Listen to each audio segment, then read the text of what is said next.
প্রশ্নটি করেছেন নাজমুস সাকিব। উনি একজন দুবাই প্রবাসী।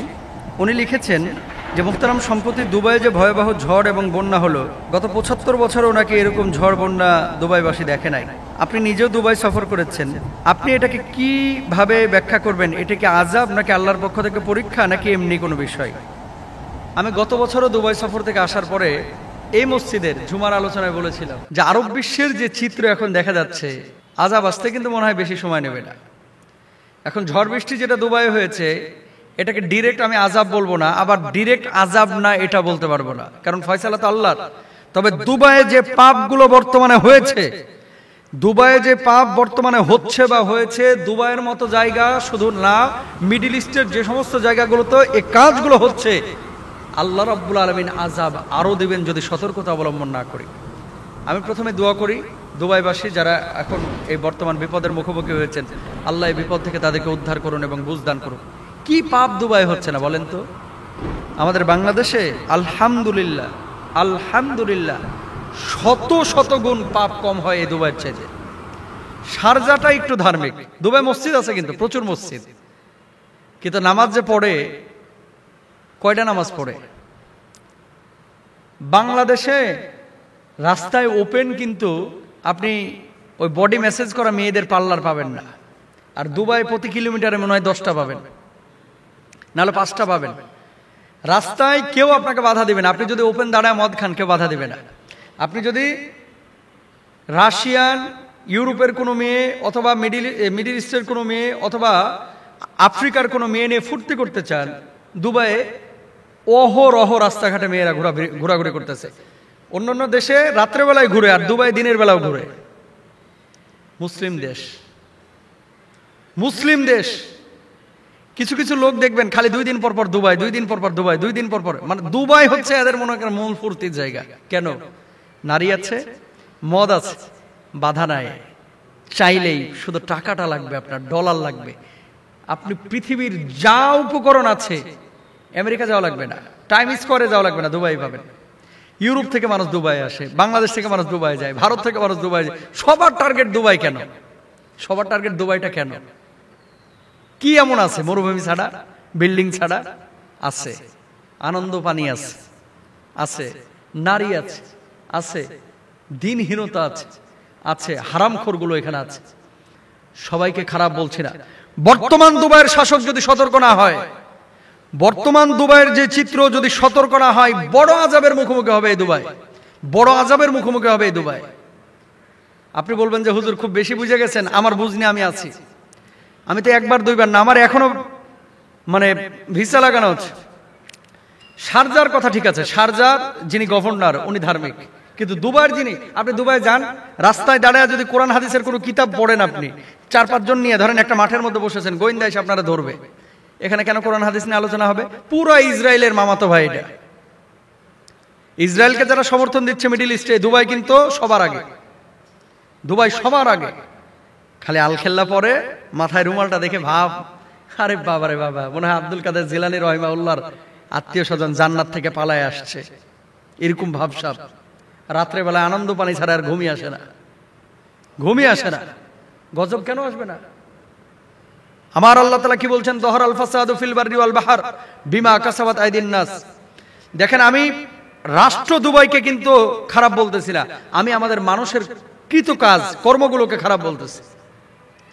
শাইখের সাথে এক হোটেলে আমরা বসেছিলাম, একজন আরবি মানে বাঙালি, দুবার বড় বড় জায়গায় কিন্তু বাঙালি ইমামরা আছে। আপনি জানেন জুমার খুতবা সরকার লিখে দেয়, যা বলবে ওটাই বলতে হবে, নিজের থেকে বানায় একটা শব্দ উচ্চারণ করতে পারবেন না। কোথায় পাইছেন মেয়ে এগুলা? বুঝেন নাই কথা। একমাত্র দেশে দুবাই যেখানে জুমার খুতবায় ইসরায়েলের বিপক্ষে কোনো আলোচনা করা নিষেধ। জানেন আপনারা এগুলা?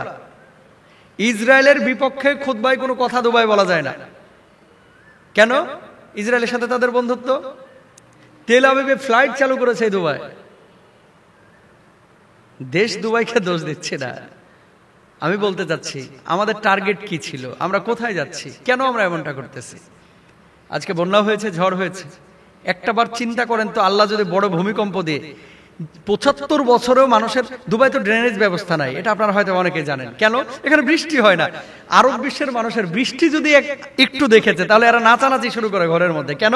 বৃষ্টি দেখে না তো, মরুভূমির মধ্যে বৃষ্টি পাবে কোথায়? সেখানে এরকম ঝড়, সাইক্লোন এবং জলোচ্ছ্বাস, এরকম পানি, ড্রেনেজ ব্যবস্থা নাই, ডুবে গেছে। একটাবার কল্পনা করেন, যে আল্লাহ মরুভূমির মধ্যে এত বৃষ্টি দিতে পারে, সে আল্লাহ বড় সড় ভূমিকম্প দিলে বুর্জ খলিফার অবস্থাটা কি হবে কল্পনা করতে পারেন? আল্লাহ না করুক, যদি বড় ভূমিকম্প হয়, এই দুবাইয়ের বুকেই কয়েক লাখ মানুষ মুহূর্তের মধ্যে মারা যাবে। ঢাকা সিটি যেরকম গ্যাদারিং, প্রচুর মানুষ বসবাস করে, দুবাই এত মানুষ বসবাস করে না, কিন্তু যে বিল্ডিং গুলো ইন্টারন্যাশনাল কমার্শিয়াল স্পেস কিন্তু হচ্ছে এই দুবাই। সুতরাং আমরা ছোটখাটো মানুষ, আমাদের কথাগুলো মানুষ কে আমলে নেবে? কেউ নেবে না। আল্লাহ তাআলা বলেছেন, দহরাল ফাসাদু ফিল বাররি ওয়াল বাহরি বিমা কাসাবাত আইদিন নাস। এই সমস্ত জিনিসগুলো মানুষের কৃতকর্মের ফসল। আপনি এত পাপ কেন করেন? এই দুবাই হিন্দুদের মন্দির বানানোর জন্য বিশাল করে আয়োজন করে জায়গা ছেড়ে দিয়েছে, জানেন আপনারা? এই দুবাই, হ্যাঁ, মন্দিরে পূজা করতেই পারে, এটা হিন্দুর স্বাধীনতা আছে, কিন্তু আপনি ঘটা করে নিজের স্বার্থ হাসিলের জন্য এত বিশাল আকারের। আবার আরেকটা বিষয় আপনাদেরকে বলি, কিছু কিছু জিনিস হৃদয় রক্তক্ষরণ হয়। এই যে আপনারা যে শেখ জায়েদ মসজিদ, এটা তো আমি গিয়েছি আবুধাবির, শেখ জায়েদ মসজিদ গুগলে লিখবেন পাবেন, পৃথিবীর সবচেয়ে সুন্দর মসজিদ এটা। কয়েক হাজার কোটি টাকা খরচ করা হয়েছে। ওরা তো টাকার হিসাব করে না, ডলারের। প্রত্যেকটা জিনিস আপনারা গুগলে দেখলে টাস্কি খেয়ে যাবেন এই মসজিদের। অথচ এই মসজিদে আমি 20 জনের উপরে সিকিউরিটি গার্ডকে জিজ্ঞেস করেছি, তোমার নাম কি? অধিকাংশই হিন্দু। মসজিদের সিকিউরিটি গার্ড সব হিন্দু। কোথা থেকে এসেছো? নেপাল থেকে এসেছি। কোথা থেকে এসেছো? দিল্লি থেকে এসেছি। কোথা থেকে এসেছো? মুম্বাই থেকে এসেছি।